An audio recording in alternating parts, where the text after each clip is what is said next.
ይህ የምታዩት ውብ ፈገግታ ይቺ ታታሪ እናትና የባህል ልብስ ዲዛይነር ዛሬ በህይወት የለችም። ሃና ትባላለች። ከሳውዲ አረቢያ ተነስታ ወደ ናፈቃት የኢትዮጵያ ምድር ለመግባት በየመን በረሃ አቋርጣ ስትጓዝ ህይወቱ አልፏል። ዛሬ የምናወራው ስለ አንድ ግለሰብ ሞት ብቻ አይደለም፣ ድህነትና ስደት ስለገደሏቸው ሺህ ሃናዎች ነው። በዛሬው ቪዲዮአችን የሃናን አሳዛኝ ታሪክ፣ የየመን በረሃን ገሃነምነትና በህገወጥ በኩል ያለውን ክፍተት በዝርዝር እንመለከታለን።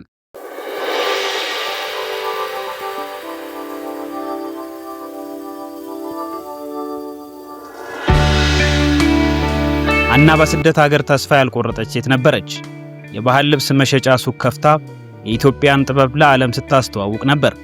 በስደት የምትለፋው ለራሷ ብቻ ሳይሆን በሀገር ቤት ላሏቸው ወላጆቿና ለወደፊት ህይወቷ ነበር። በቅርቡ ደግሞ አዲስ ትዳር መስርታ የአንድ ጨቅላ ህፃን እናት ሆና ነበር። እናትነት አዲስ ተስፋ ቢሰጣትም የኢቃማ ወይንም የኗሪነት ፈቃድ ጉዳይ ግን እንቅልፍ ነሳት። ኢቃማ በሳውዲ አረቢያ ውስጥ መኖሪያ ብቻ አይደለም፣ የመንቀሳቀስ መብትም ነው። ሃና ኢቃማዋን ማደስ ባለመቻሏ ስጋት ውስጥ ወደቀች። ህጋዊ መንገድ ብከተል ልጄን ይዘው ያጠቁኝ ይሆን? ታሪሂል ውስጥ ለዓመታት ተታሰር ይሆን? የሚሉ ጥያቄዎች ደላሎች ጋር አደረሳት። ደላሎች የሰውን ጭንቀት ለገንዘብ መጠቀሚያ ያደርጋሉ።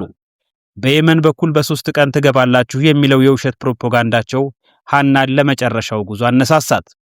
የመን በአሁኑ ሰዓት የጦርነት ቀጠና ናት። ድንበሮች ላይ የተቀበሩ ፈንጂዎች፣ በሙቀት የሚቃጠለው በረሃ፣ እንደዚሁም ምንም አይነት ህግና ስርዓት የሌላቸው ታጣቂዎች ያሉበት መንገድ ነው። ብዙዎች ውሃ ተጠምተው ምግብ አጥተው መንገድ ላይ ይወድቃሉ። ሃናም ለልጇ ስትል የጀመረችው ጉዞ ልጇን እናት አልባ አድርጎ እሷን በረሃ ላይ ያስቀርቷታል።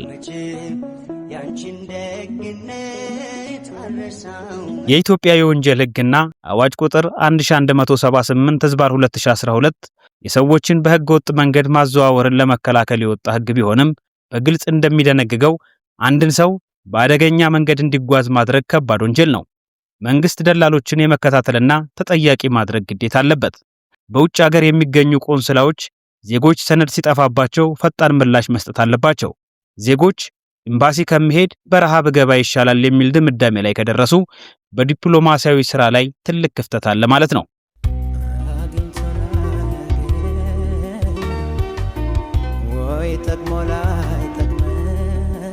ሃና ዛሬ የለችም፣ ግን ታሪኳ መኖር አለበት። ይሄ ቪዲዮ ለሚመለከተው የመንግስት አካል ጥሪ ይሁን፣ ለወገኖቻችንም ማስጠንቀቂያ ይሁን።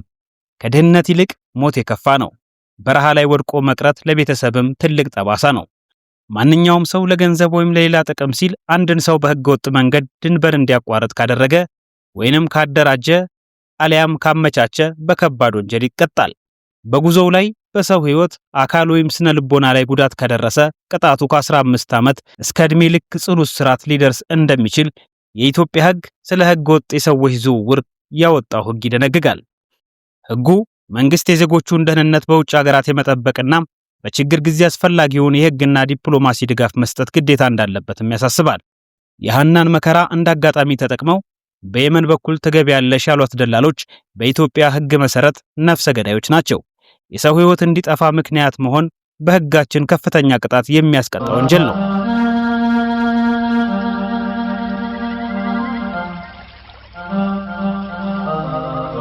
ስለ ሳውዲ አረቢያው የኢቃማ ስርዓት ጥቂት ማብራሪያ ልስጣችሁ። አንድ ሰራተኛም ከአሰሪው ፈቃድ ውጪ ሀገር ለቆ መውጣት የማይችልበት ስርዓት የካፋላ ስርዓት ይባላል። ኢቃማው የተሰረዘ ወይም ሩብ የተመታበት ሰው በራሱ መውጫ ቪዛ ማውጣት አይችልም።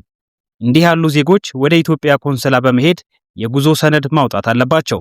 ነገር ግን ብዙዎች ፖሊስ ይይዘኛል በሚል ፍርሃት ወደ ኤምባሲ ከመሄድ ይልቅ ወደ ደላላ ይሄዳሉ።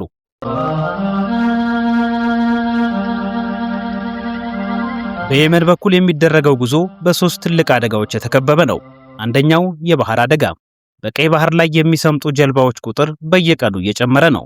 ሁለተኛው የታጣቂዎች ይገታ፣ በየመን ውስጥ ያሉ አማጽያን ስደተኞችን እንደ ምርኮኛ ይይዛሉ። ሶስተኛው የአየር ንብረት ነው። ሃና የተጓዘችበት በረሃ በቀን እስከ 50 ዲግሪ ሴልሺየስ ይሞቃል። ይህንን ሙቀት መቋቋም ደግሞ በጣም ከባድ ነው።